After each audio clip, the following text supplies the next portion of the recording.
whatever. Hey, that looks great. Whatever, Instagram. Yes.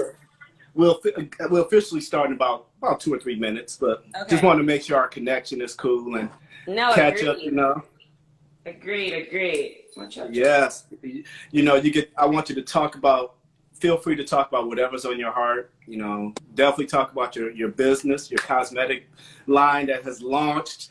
Woo-hoo-hoo! You know, that's going to be good.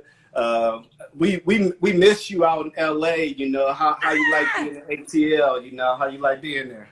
Yeah, I know you like it. I kind of like it. I'm sorry. I really do like ATL. It's like my home away from home now. And it's actually a place that my mother has always loved too. So, okay, that light's better. Sorry, I was trying to get this light. I had it set up for a different setting. And okay, you can see her. You know, she chocolate. She need light. Hey, I had to make sure the light was good for me too. So yeah, Atlanta is one of those places where my mom's always loved it. So growing up, it was a place that she always wanted to move to, but my dad didn't really want to go, so we stayed in Lake Charles. And so I've always had this affinity for Atlanta, but I'd only been here like a couple of times, you know, just through my mom. And when I got the opportunity, obviously, to be here for work, it made it that much better for me to be like, oh yeah, I like it here. So this is like my home away from home now. I love it. Well, we still out here in LA feel like you need to keep some connection. Oh, absolutely. I'm by Coastal now, baby. Yeah. We by Coastal. Well, we need to know when you back so we all get together. When you come back. Because you be dipping in and out. You know, you in and out. Exactly. I look at it, I'm like, dang, she there? I was like, dang. I know. Where's she at? You got to really follow me on Instagram to see where I'm at for real. It's crazy. Hey. My dude G talking about my hair, talking about getting haircuts. I'm like, man, I cut my own hair, bro. I've been cutting my own hair since I was in 7th grade. Since I was in 7th grade. I haven't been to the barbershop, so I cut my own hair. Don't hate. Nice. So, don't be mad at him because he know how to fade. Hating over there. Right. I'm just looking forward to the new season coming up. You know, the Oval. I don't know how much you can talk about the show. You know, I know you ain't giving no inside stuff, but just get us ready for the premiere, you know, on May 6th, right? It's coming back May 6th. May 6th, yeah. So here's the thing. This is not season 2. We did it's like a mid-season finale. Okay. So it was the mid-season. So it's still season 1 that's going to be airing, coming back on May 6th. It's just going to pick up with episodes, I think, 13 to 24. They showed the first 12, which is a typical season. So we did a mid-season finale, and then we're going to come back with the rest of it May 6th. Oh, man, I can't wait. I can't wait. Well, man, it is 4:15, and I'm a man of my word. All right. Because I'm going to respect your time. We're going to go about 30, 40 minutes. Okay. Who I have today, I want to thank you guys for watching, listening to RDC Speak Life Sessions. You can follow, listen, like on Apple, Spotify. And you can also watch this broadcast again on my YouTube page, Rodney Damon Collins TV. Today, I have a wonderful, beautiful person on the inside and out. She's exceptional. She grinds hard. She is awesome. She is an incredible actress, director, writer. She is the lead, one of the leads on the #1 cable TV show, The Oval. Tyler plays The Oval on BET. Yes. Yeah. And she recently launched her own cosmetics line. She has another film out where she's playing a boxer. She has and believe me, I've seen her. She's fit. So without further ado, let me introduce to you my friend Taja V Simpson. She is amazing. Let's give some a round of applause. Fist bump, whatever. Hey. What's up? I love dogs. That's why I love dogs too. And she's a dog lover. Yes. No. Yes. So thank you so much for having me. I'm super excited. I'm happy, we can share in this quarantine time and really speak life into each other and others as well. So thank you for having me, and I'm excited to be here with you. Well, it's my pleasure to have you on the show. I'm very excited about it. When you said you were available, I was like, yes. I was like, yes.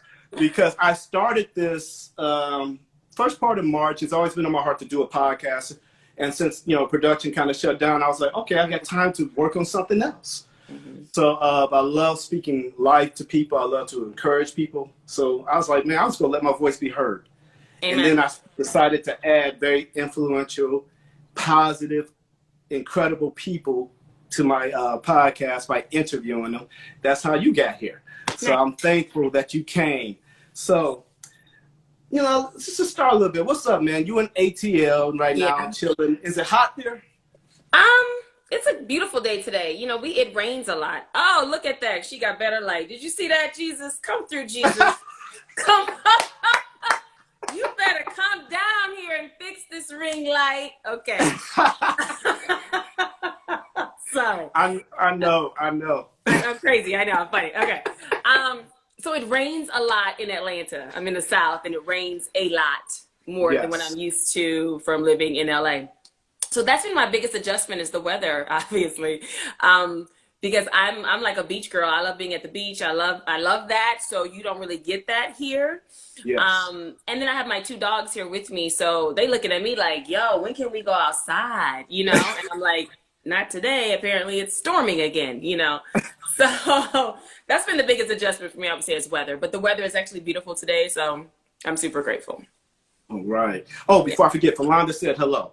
Hey, Philanda! Yes, she will be signing in a minute. She just finished the call, so she's my favorite. I gotta be in to see my girl. So. Okay, so cool. But so yeah, you know, Cali misses you on a regular basis. You know, I think yesterday was 97. Ooh. Today is 94. Wow. You know, so you can have it. But people are misbehaving though. They're slipping off to the beach. They ain't supposed to right now. Right. I ain't doing that. I like to stay inside. I like to be healthy. I'll wait. I ain't gonna be the test. Exactly. I ain't the test. Yeah, I'm not the little people you put in the petri dish. I'm not them. Exactly. Like the first generation of iPhones, when a new iPhone comes out, like the first generation always has bugs and problems. And then you wait a couple of months and you're like, ooh, I got the good one. Yeah. Yes. I don't want to be the first generation. That's it. Right. Wait. Right. So, you are an incredible actress. I've seen a lot of your work. And thank you. I'm just like, your resume is very extensive. You have a great body of work. What gave you this desire to really be a storyteller, to be an actress, an actor? You know, I only go by actor, really. I mean, I let you say actress here and there, but when we really get down to it, yes, I'm an actor. You're an actor. I'm an actor. Okay. Yes. Okay. So I'm from Lake Charles, Louisiana, and growing up, my cousins and I would do this game called Pretend, like let's play pretend. Yeah. And we'd watch a movie, the same movie, over and over and over again every summer. And the movie was Berry Gordy's The Last Dragon. Right. Yeah, Bruce Leroy, that's who. I know who could beat you. Who said that? He's fine. Who said that? Oh, I can do the whole thing. I can do the whole movie. So we would act out the movie, you know, and I just had this uncanny ability to watch a movie one time and then I would know the lines. But at the time, I didn't know I was acting or anything like that. I'm just playing pretend. I'm having fun with my cousins, and that's just what we did. It wasn't until, honestly, I graduated college. Yeah, and a degree in mass communication, broadcast journalism. I wanted to be like a news anchor, news reporter, and I was doing well in that. And I moved to Houston, Texas, and I was living with my sister at the time. And there was like this little birdie on my shoulder that was like, hey, you should try acting. You should try acting. And I was like, man, I've always wanted to do this, but there was one time in college I looked into it, but I had a scholarship to be a dancer and a scholarship for track, and that left no time to be in a theater program. So I was like, okay, didn't really think about that anymore. So when I was in Houston, I looked up some classes, and I went to a scene study class by this very popular casting director there at the time called Gary Chason. So I got into this class, and at the end, I won 3 different awards. We had to put up this scene in front of all, like, our family, friends, and agents and managers and stuff like that. I got an agent. I got managers interested in me. I received the award for Best Actress, Best Scene, and People's Choice. And I was like, oh, my God. Oh, this is amazing, right? But I didn't invite anybody to the thing. I was like, I don't know. I'm so nervous. Oh, my God. I invited no one. No one was there for me. And when it was over, I was like, dang, I guess I should tell my sister and my friends. But I was so nervous that I just didn't want to tell anyone. And from there, that casting director really poured into me and encouraged me. And he was like, man, you should really, really look into this. I was like, it's something I've always wanted to do, but in Louisiana, there was nothing to really cultivate that skill set as a kid. at the time. So I took another class by him. It was a cold read class. And I excelled in that one as well. And he was like, you got to go. You got to go to LA. I don't even want you to waste your talent here. Like, you need to go to LA. And I always wanted to move to LA. And so I was like, you know what? Cool. I'm just going to go. Yes. So that's how I started. Yeah. That's how you started. That's how I started. When I was like an adult. When I graduated college in my 20s. Yeah. But the gift was in you. Yeah. Even at that young age. Totally. So if you ask me, you started at that young age. Yeah, and I would say that too. Yeah, I would agree. Agree. Mm-hmm. I would say that that's when you started. And can you tell me, with all these roles, what do you consider was like your breakout role? Because, you know, every actor likes to find that role that they like, that's my defining moment when I begin to take that next level. What would you say is that? I would say my breakout role, it's kind of a tie between Grey's Anatomy and The Bold and the Beautiful. Grey's Anatomy for me, because it's a show I watched from its inception, like day one. I was watching it, living in an apartment with 3 other girls. We had this 4-bedroom condo. And I remember sitting in my room on the floor for whatever reason. I was on the floor looking up, watching TV. And I remember the interns going in. Like, I literally watched that show from its inception. So when I got Grey's Anatomy, for me, that was my personal, like, breakthrough. And then it was Grey's Anatomy, so everybody was like, oh my God, you're in Grey's Anatomy. But I will say the show that really brought me to people's homes all the time was The Bold and the Beautiful. Because I was recurring on there for 2.5 years. Yes. And so you never know, you'd be watching TV and then it's like, oh, she's on there again. Oh, I was posting so much, like, oh, I'll be back on there Tuesday and Thursday. I'll be back next Friday. You know, it was like I was on the show a lot, so people could see me on TV a lot more frequently. So that's more of like, so I don't know, it's a tie between both of those, because everybody don't really watch soaps anymore. But being on TV that often, whether you watch it or not, people would tune in for my episodes, you know. So I would say those two. Well, I'm going to have to pull up some archives, too, because I do remember some episodes of it. And, you know, I'm going to confess real quick. I still watch Young and the Restless every once in a while. Yes. I love Young and the Restless. I tell everybody I'm going to be on there as Victor Newman's illegitimate son from another mother. I'm just going to show up one day. They'll be like, Nick, when him and Nikki wasn't together, you know, he was messing around. And I'm going to show up like, hey, I want my inheritance, too. Exactly. So I'm coming. I'm coming to the show. You already got the storyline. You already got it. You already got it. Hey, I'm ready. Right. I love it. Out of all these roles that you've had, what would you say has been your most challenging role that's caused you to stretch the acting muscles? Yeah, no doubt. Tyler Perry's The Oval. Yes. It's because, not necessarily the type of role, it's because the amount of dialogue we have to learn to be on the show. So we shoot 100 pages a day, right? So for those of you out there, all right, let me just give you perspective. Typically, a television show will shoot an episode a week. So that's 55, 60 pages that you shoot over a week and a half time, depending on the type of show and what all goes into it. But let's just say, for this example, a week. Okay. And in that, as a series regular, because we are we have a bunch of series regular, we're an ensemble cast. So in that, you may have like 4 or 5 scenes or more or less, depending on what's happening with your character that week. So that may leave you 10, 12 pages for the week you need to know. Right? Okay.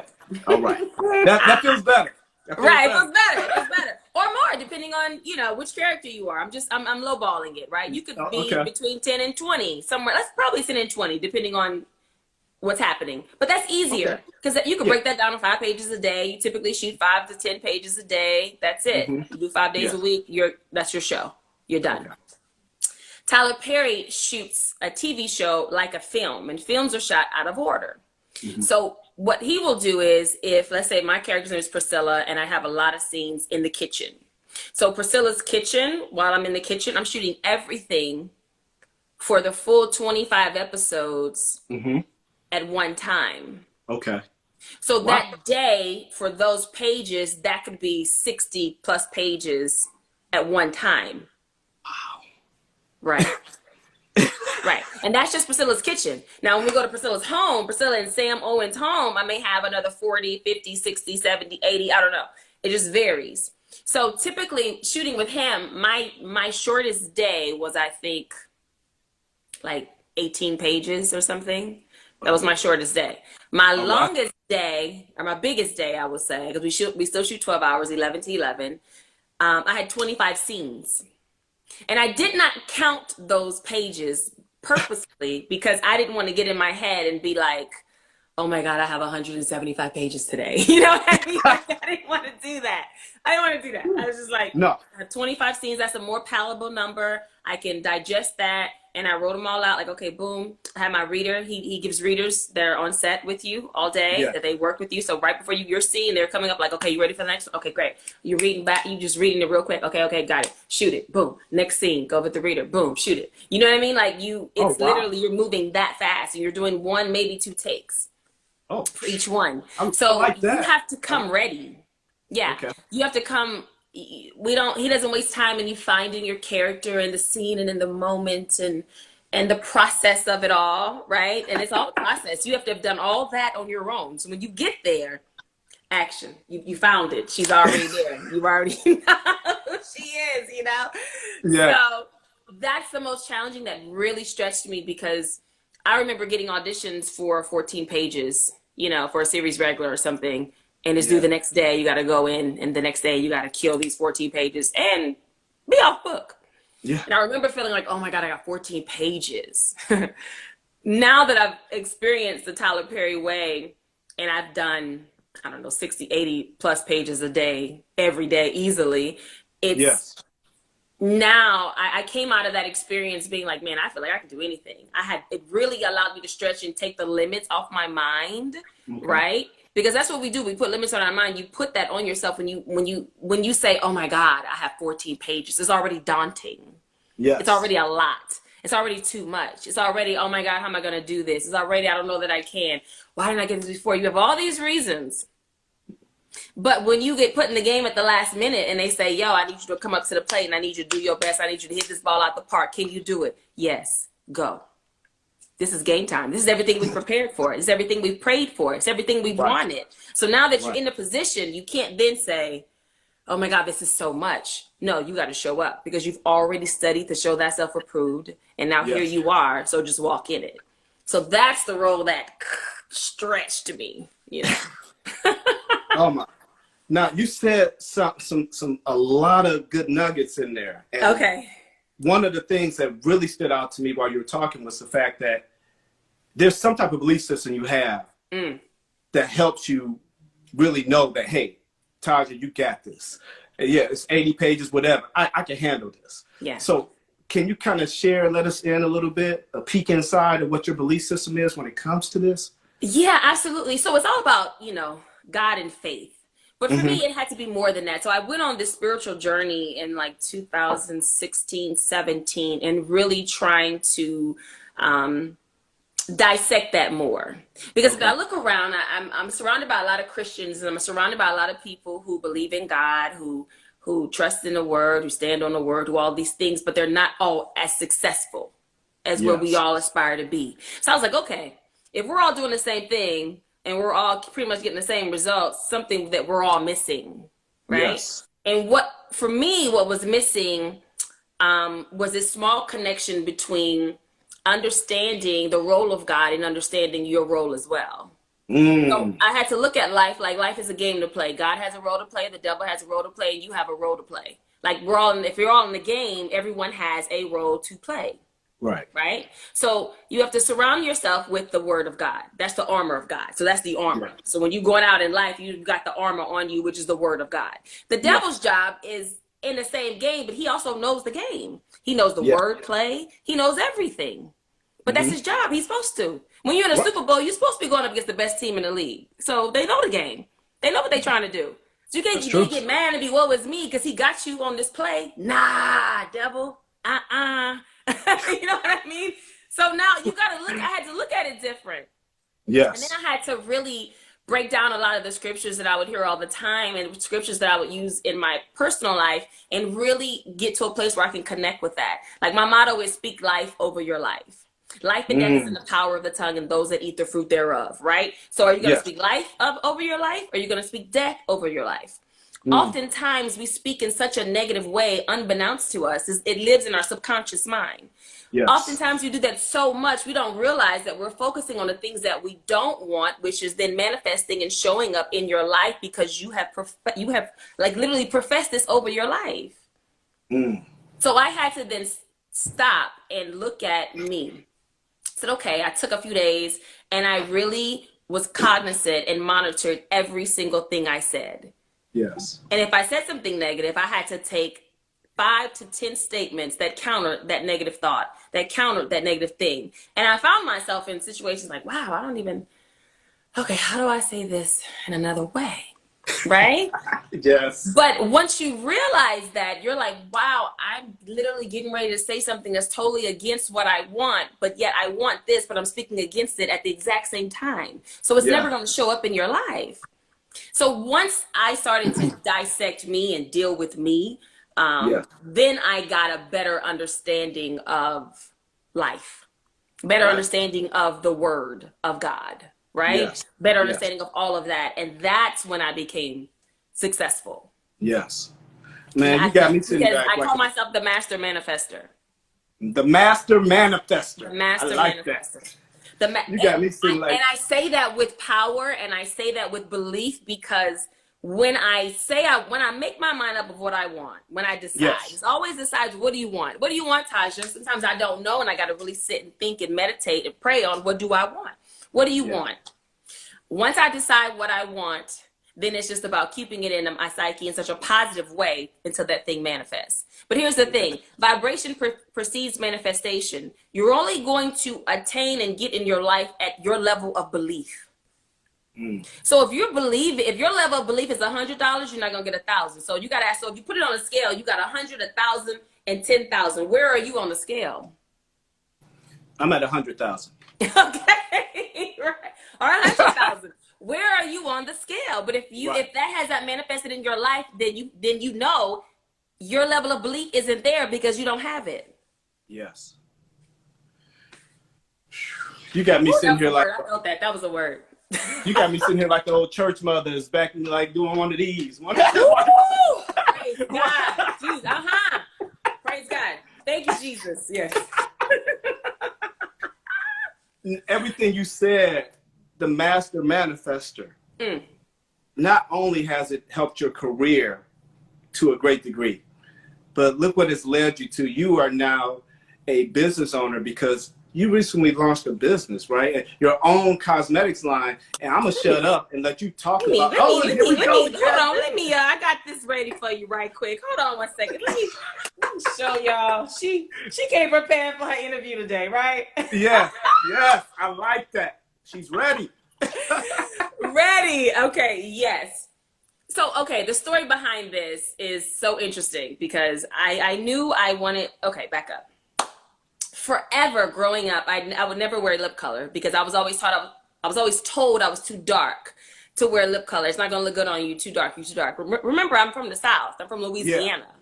You know, David Duke was running to be our governor. It was like, you know what I mean? He was the president of the KKK. Like, this is real life, you know? Yeah. I grew up not being able to play with kids down the street from me because I'm darker than the brown paper bag test. So this is like real life, you know? Yeah. So I grew up believing that I couldn't wear certain colors, clothing, and do certain things because I'm too dark. Couldn't go in people's homes because I'm too dark. So it wasn't until I moved to LA, I was with some friends, and my friends would always try to get me to wear lip color. Okay. And I'd be like, oh, no, I can't do that. I'm too dark for that. No. They'd be like, what, girl, you can wear this? Wouldn't do it. Years they tried. One day I was in this makeup store with my friend Crystal, and she was like, why don't you just try it? And I was just like, oh, okay. If I try this lip color, and when I show you this don't look good, you can never ask me again. And she was like, okay. I was like, thank you. All right. Okay. Well, whatever. The lady was like, what do you want to try? I don't know. I don't really wear lip color. So whatever you want to put on, like, it's fine. Like, whatever. And she's like, okay. So she brings out this lip color. It's like a deep purple. And I try it. And so she puts it on me. And then I look in the mirror and I finish putting it on. And I look at myself. And I start crying. And as I'm looking at myself, tears are coming down my face. And my friend is like, oh my God. Okay. If you don't like it, girl, take it off. I'm so sorry. You ain't got to cry. It's okay. And I was like, shaking my head, no. And she's like, well, why are you crying? And I said, because I like it. Wow. And she was like, Okay, well, so these are happy tears? And I was Right. like, Cool. yeah, And she was like, well, why are you crying? I said, it was in that moment. I can never forget this moment so vividly because in that moment, I realized the power of words. See, I believe what people told me to believe about myself without even trying it. Wow. Lord have mercy. What? Oh, that's crippled so A many of us. person's perception of you doesn't have to be your identity. Like, you know what I mean? But Right. I believe that so much, I wouldn't even try it. Wow. I wouldn't even try it. So finally, I tried Whew. it and loved it. So then from there, I went from purple, and then I went to red, and then I went to pink. And these were the three colors that I end up loving that I would just kind Okay. of wear in lip color. So when it got down to the choosing colors for my lip line, Taja V Simpson lip collection, I wasn't even thinking of that time. Funny how the world works, funny how the universe works, or how God works, whatever you follow, okay? It's all Yeah. the same to me. But interesting enough, the three colors we end up choosing were purple, triple threat, red, leading lady, and Mm. pink, lights, camera, action. And when I sat back, I was like, oh my God, those are the three colors that when I first started wearing lip color that I wore. So now that's my line. The Taja V Simpson lipstick collection stemmed from this little brown girl who didn't think she could because people told her she couldn't. But when she finally stepped out and did it, she believed, and then she created her line. Ah, glory to God, Jesus. Just like, I'm like, even as I say it about myself, I'm like, God, that is, oh, Yes. Jesus. But what I just marvel at what you do, because ever since I met you, and we haven't known each other a very long time, but in the time that I've known you, I'm just like watching you say what you're going to do. The next thing I turn around and it's happening. And I'm just like, man, she is a woman who gets things done. Absolutely. She's somebody that you don't play with. Amen. Amen. Y'all heard that? Amen. But she's also somebody that you want to gravitate to. You want to learn from. Like if you were to be like mentoring somebody who wanted to get into the industry, somebody who hasn't started acting or being an entrepreneur, what advice would you give them? What would be like one big piece of advice would you give them? Simple enough, I would say it starts with belief. In my own journey of like, when I wrote the book, Cracking the Acting Code, or coming out with this, or, auditioning, or in all aspects of it, none of it matters if you don't believe. Mm-hmm. Right? So for me, when it comes down to setting your goals and dreams and anything that you want to do, whatever the big goal is, if the big goal is series regular, the big goal is launching this line, then when you look at it, the big goal, it seems so unattainable. So then you have to come backwards and break down how to get to the big goal. Okay. Right? I'm a very practical person. I'm a person that's like, yes, faith is great, but what are the application? What are the steps you got to take to attain that thing? Right? I feel like that's where the disconnect happens, because people will wait on the Lord. People will do these things, but they're not stepping out on faith either, right? Because faith without works is dead. Or you do a little bit, but then you stop because I got to wait to hear from the Lord. I get all of that, but you then have to change your mind in your belief system so that you can then believe in that thing so that it can manifest. So it has to start with believing. But here's the thing about believing. You have to know like you know your name. Nobody can walk up to you and tell your name is Roger and it's Rodney. Oh, no, they have a problem. Okay? Yeah. But that's the level of belief you have to have. So when you say mustard seed faith, you look at a mustard seed and it's that big, and you're like, I feel like I got that kind of faith, Lord. But then you don't. Because you got to know, like you know your name. That's how much you got to believe into it. That's what faith is. Evidence of things unseen, right? You got to believe in it before it happens. That's what I mean by vibration precedes the manifestation. The vibration is the belief. How do you believe? It starts with the thoughts. All a belief is something you tell yourself until you believe it. So see, that's me breaking it down all the way so that you have these practical steps that you can do every single day to believe in that thing that you're trying to manifest. But it's not going to happen until you do the steps. You have to do the work. Yes. That's what I would say. You have to believe. You have and know like you know your name. That makes it super easy. If you don't know it like you know your name, that level of belief, you don't believe. It ain't happening. It ain't coming. Well, I wanted to encourage you real quick. One of my Yes. very close friends who I just interviewed before you, her name is Philonise Nash. She just says, this is an awesome testimony. So Thank she's, yeah, you, Philonise. she's all in on it. She's all in on it. And everybody, if you're watching and right now listening, make sure you follow Taja V Simpson Collection. Yes. Follow Taja V Simpson. Yes. You know, support my sister. Make sure you listen on Apple, Spotify, the RDC Speak Life Sessions, because that's what you're watching right now. We're about speaking life here. And if you have questions while we're talking, feel free to jump in. We got about 15 more minutes, so feel free to jump in if you want to with a question. I'm pretty sure Taja is like, hey, bring them. Bring it to me. I'm ready. So Yeah. I want to go back to acting. And we're talking about like you're a director and a producer, writer. The role when you play a boxer. Mm. When I saw that picture, I was like, wow. Yeah. I can't wait to see it. Yeah. We got. Let's see. There it is. Yeah. Yes. Oh man, give us a synopsis of this movie. So because seeing I've always been a fan when I see a woman jump in the ring and handle herself. Layla Ali, when I was younger, I had a crush on her. I was like, man, she beautiful, she bad, everything. You know, you can be beautiful and you can be athletic at the same time. And I love that. So let me shut up. Yes. Okay, Lola. I love Lola. And I play Lola, hence you see. Some fight for glory, others fight to survive. So Lola is about this girl who's this kind of lost soul. She's trying to find herself. In the midst of that, she's living in her parents' home. She gets kicked out. She has a girlfriend. She goes out one night with her girlfriend and she goes to the restroom and this guy attacks her. And unfortunately, she gets raped in the bathroom. Mm-hmm. That moment obviously changes her life. Mm-hmm. From there, she takes up self-defense classes. And then while she's there, she looks into boxing and she kind of gets into boxing that way. So it's one of those feel-good movies that you see this woman that kind of goes on this journey of life, trying to figure out who she is, finding her purpose, finding who she is in that. And boxing is what really led her to feeling encouraged, feeling strength, feeling strong, feeling like she can really do whatever it is that she wants. And she found all that in boxing. Okay. So it's an independent film right now. Netflix has it. We're like, fingers crossed that they'll put it on the platform. Super excited about that. Yes. And it's an independent film that I shot in New York last year. And wow. I did an independent short film called Intercept. Okay. That I was the lead in. And that one went to like 30 something film festivals and we won a bunch of them. I got nominated 4 times and won 3 times for Best Actress for that one. So I was super excited about that. Thank you.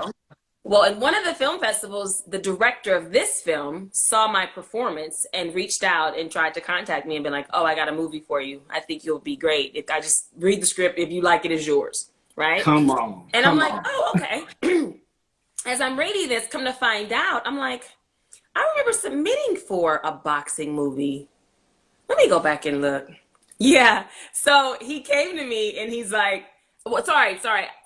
He thought about that before. He went and typed my name in and he remembered my name once he found out who I was from the film and was like, yo, you actually submitted for my movie like a few months ago. And I remember a friend hit me and it was like, hey, they wanted an African-American, dark-skinned female for a boxing movie. But he wanted her to be dark-skinned. He's a chocolate brother. And he was like, I really want a chocolate sister. Praise God. We don't just get picked up like that, you know? Praise God.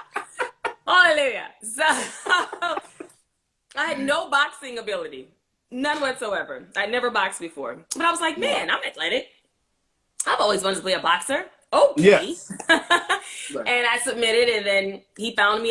He happened to come across my name through another film. And from there, he reached out to me and was like, hey, I'd love for you to be this Lola. And I was like, okay. I read the script and I was like, I'm in. Then I had to start training. One of my, I think he's on here, Favor _Island. That's him.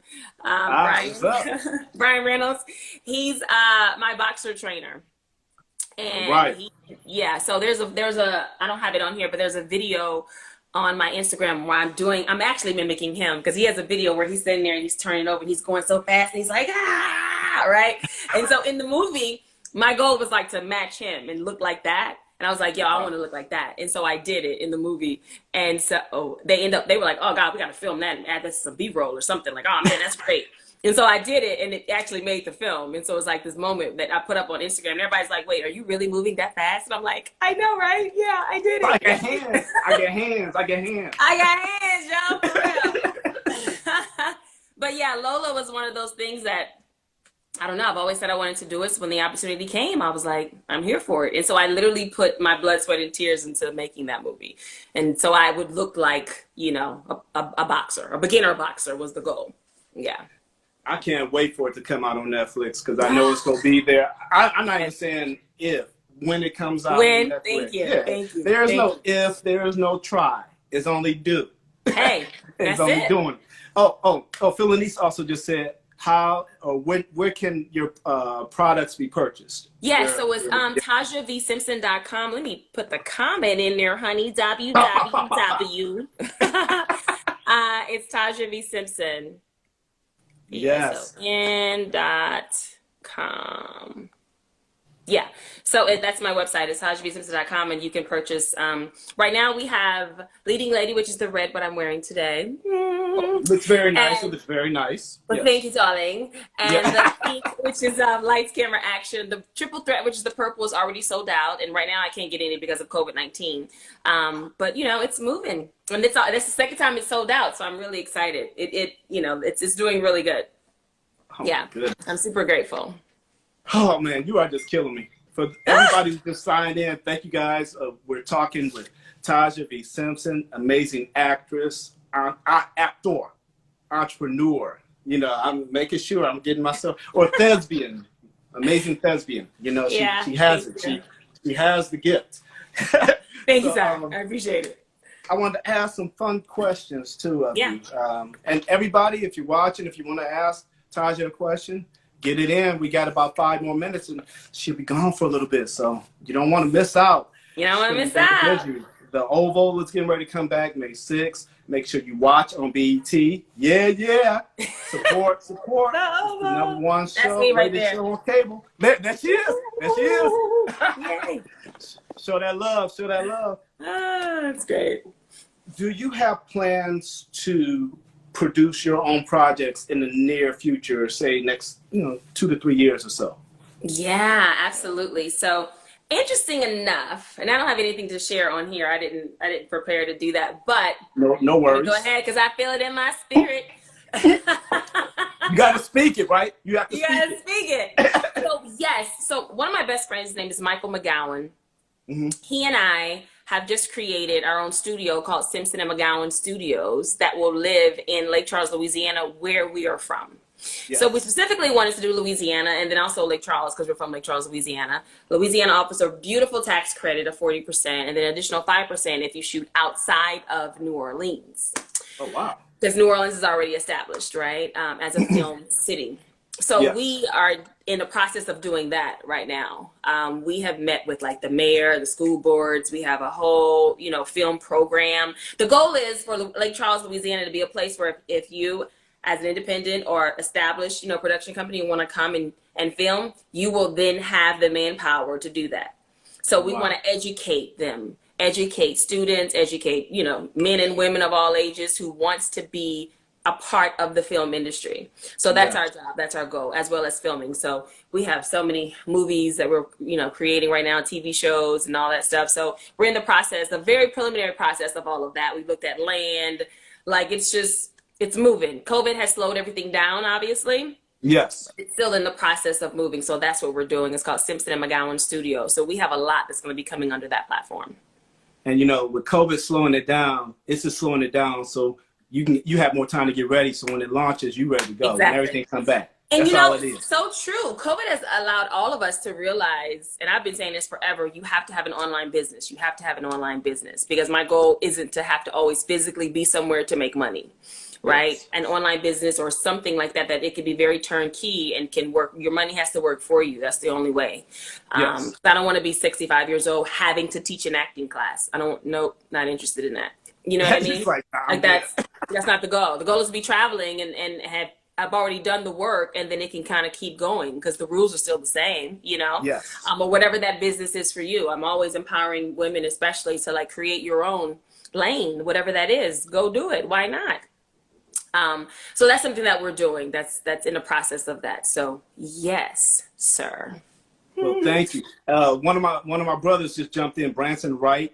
Hey, Branson, right? He's a filmmaker, Oh, and cool. he's in Cleveland, Ohio. But he writes. He has a documentary. I think it's on. You might need to tell us the network. Is it Showtime or HBO, Branson? Go ahead and put it in there. But he does sports, and we were just talking about Taja's role as a boxer. So you never know.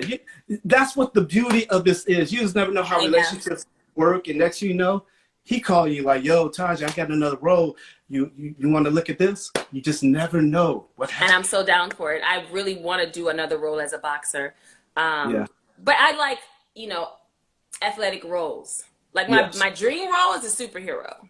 Like that's the dream role, the superhero for sure. So I stay in shape on an active level all the time. Like I just finished training with my trainer, Brian, Favor_Island on here. We train every day over, I'm about to say WhatsApp. What is it?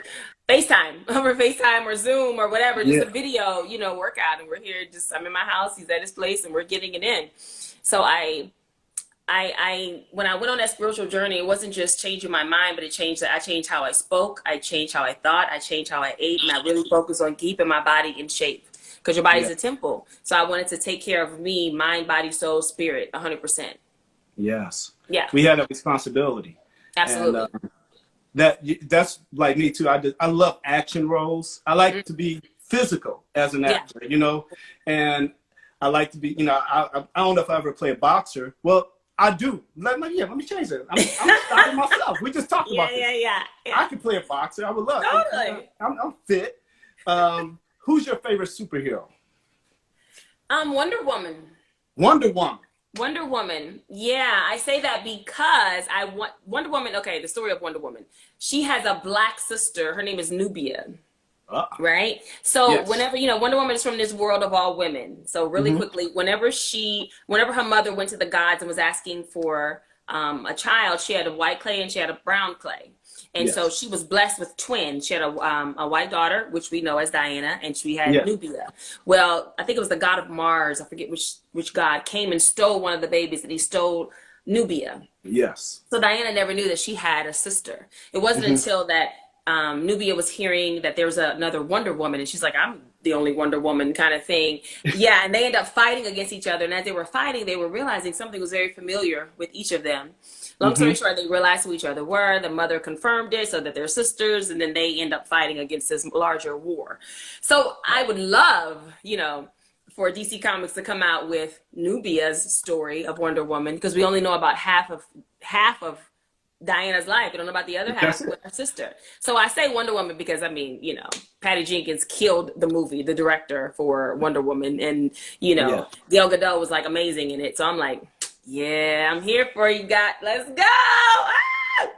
Everybody listening out there, I am talking to Wonder Woman. You listen. I'm talking to her right now. Because that is a desire I have. I can tell you know the comics. You know the stories. I'm sitting there like, because some people say they like it, and then you listen, you're like, yeah. No, you just broke it down. I'm like, dang, I didn't know that about Wonder Woman. Right. Well, if I'm into it, I have to find out. I have to dive into it and go all the way. Like DC Comics has another one called Vixen. Vixen is the other one that I love, who we never hear about, but she was a part of the Justice League, and she and Superman had a whole relationship that we never hear about. That's the thing about Hollywood. They want to dilute our stories so much and not tell the real stories and blah, blah, blah. But in the comics, she's a chocolate woman, short hair, and she took on all of the strengths of all the different animals. Yes. So she could fly, exactly she could run, she has on all yellow, right? Yes. It was like a cartoon with her, but they made her light, and they had another girl playing her, and she's super light. I'm like, no, keep her chocolate. Like even Storm is chocolate with white hair. But then we have Halle Berry, who I love Halle Berry. But I'm just like, they dilute our story so much. And as a chocolate sister, I want to see that. It wasn't until Black Panther came out that I could actually see representation of me in a strength role. That's not a maid or anything like that. It's like, no, he was surrounded by powerful women. And I love that. Taja, I'm going to speak this to you right now. I got like 3 minutes. But while I'm looking at you and listening to you talk, there are young ladies who need to hold a doll that looks like you. Has that ever crossed your mind of having Yes. it's time. It's time to get in Yes. production on that. Because I'm sitting there like, Taja needs to be a doll. She needs to be a Right? doll. See You a doll. know. I love that video. Yes. A doll. That'd be great. Yeah. That'd be I think you amazing. need to do that. So I'm be looking for that very Okay. soon. He's like, so that's on you. I need you to get that doll going, okay? The Taja V Yes. collection. Add that to the collection. And I'm just so grateful that you decided to give me some time today. You know, you're a beautiful person, inside out. Just like I said, my wife and I, we love you. The time when we sat down at that event together and just talked and talked, we just couldn't stop talking about you. I was like, wow. It just being around somebody who's just so real, so cool. And you. What everybody's seeing right now, this is Taja, y'all. This is Taja. You know, she is a sweet person. And I have the greatest desires for your career, that God will just continue to just pour all type of blessings on your career. And as he's doing that for you, that I get on the coattails, because I'm going to get some of that too. Absolutely. Absolutely. Do you have one parting shot for everybody to hear, like something that you want us to leave with, to think about for maybe the next week as we're dealing with COVID and how to maximize our time? Okay. Yes. No pressure. Just be great. Okay. Hey. All right. You can go right into the free throw line and sink them. So go ahead. You sink them at the free throw line. Just go. Top of the dome. Let me think. You know what? Okay, here's what I've had to learn. Yes. I've had to learn to put me first. And oftentimes it's really hard. I don't know if there's a female thing sometimes, especially when you're a mother as well. Everything goes before you. You're always last and you have nothing left to give. But here's what I've realized, and anyone can tell you whether you're a mother or not. You have to take care of yourself first so that you have something left to give. Because when you're running on fumes, it never works because you're just running on fumes. It's giving like little pieces of you out. But if you can keep yourself first and really focus on you. And when I say that, whatever that means for you, for me, that means I have to meditate every day. I have to pray, whatever that prayer meditation is for you, whatever that means, I have to do that. But in that, affirmations is what really changed my life and changed my mindset. So here is what, thank you, Holy Spirit. Here is what I would suggest. See, you got to just go with it. I knew it was coming. Here is what I would suggest. I would suggest to write down 5 affirmations of things that you know that you need for your life, but say them in the mirror every day for the next week and watch and see the change that happens in your life. 5 things. You write down these affirmations. Affirmations are only true if you believe them. So you can't take somebody else's affirmations. You have to take yours. Some of my first affirmations I had to say in the mirror was, "You are beautiful." Because I didn't believe that. People would tell me that and I'd be like, "Oh, thanks. Oh, okay. Oh, wow, thanks." But you have to believe whatever this is about yourself, whatever you want to change about yourself, whatever you want to have for yourself, whatever it is, it has to start here with believing it. And how do you believe that? You have to change it. You have to change the thought patterns behind it. Real quick, the thing about life in general is that we have a lot of things that we believe, that we know, that we trust, that's been lying dormant in us since we were little kids. It's in our subconscious mind. The subconscious mind is what's really leading you astray. You'll do stuff and be like, "Oh, I must have did that subconsciously. I don't even remember doing. Oh, okay, wow, I just did that." It's like you're running on your standard operating procedure, and that's your subconscious mind. In order to change those deeply rooted beliefs, desires, and things that you may not believe anymore, you have to say that. You have to say it to yourself in the mirror every day until you believe it. That's how you change it. So for the next week, everybody, here is my request for you. To write down your 5 affirmations, whatever it is that works the best for you. Write them down and make sure you take time out every single day when you start your day and say these affirmations to yourself over and over and over again until you believe it. That's when you start to see a change in your life. That is the perfect application. And it's amazing because so many people forget that you have to do self-care first. Even the airlines know it because they tell you if the cabin depressurizes, what they tell you, hey, put it on you first. You first, yes. Then you can't try to put somebody else's oxygen on, you go pass out. You got to take care of you first. That's it. so that's one thing that I had to learn to do. And I would say for the past maybe 5-6 years of my life, I've seen significant leaps and bounds in my career and my overall well-being, my mindset, when I really started prioritizing me. I used to think it was something wrong with that. So thank you for that reminder. Thank you for that reminder. You're welcome. And we are just at the close of our time. I have to thank my wonderful guest, the incredible Taja V Simpson. Make sure you catch the Oval, BET, May 6th. What May time? 6th. 8 Central, 9 p.m., 8 Central. If you have not caught up, you can go to BET Plus and catch up on the Over. The first 12 episodes are there. We're going to come back May 6th. And then you can also catch me on All American. That's on Netflix. The second season, I'm on a couple episodes on there. And then lastly, my lipstick collection is at TajaVSimpson.com. Check it out. Beautiful gifts for everyone. So I can't believe we didn't even get to we might have to come back and do this again because All American is my show. I was so focused on the All American. I was like, American. We was watching All American. I was like, look, it's like she on the show. That's our show. Right. So, yeah. I love that show. And I love your character because that character is nothing like you in real life. Right. That's what I was like. I was like, wow. That's when you know somebody can act. Right. So, Tina Hicks. I love her. I like to tell everybody, remember, RDC Speak Life Sessions, Apple, Spotify, Anchor. Subscribe, like, share, follow, do everything. You can watch this broadcast again on my YouTube page, Rodney Damon Collins TV. Subscribe on there. Make sure you follow Taja V Simpson. Follow Taja V Simpson Collection. Show love. Have a good week. Well, yeah, a good weekend, I guess. Do whatever you got to do. Love God, love yourself, love people. We are out. Thank you. All right. Bye. Bye.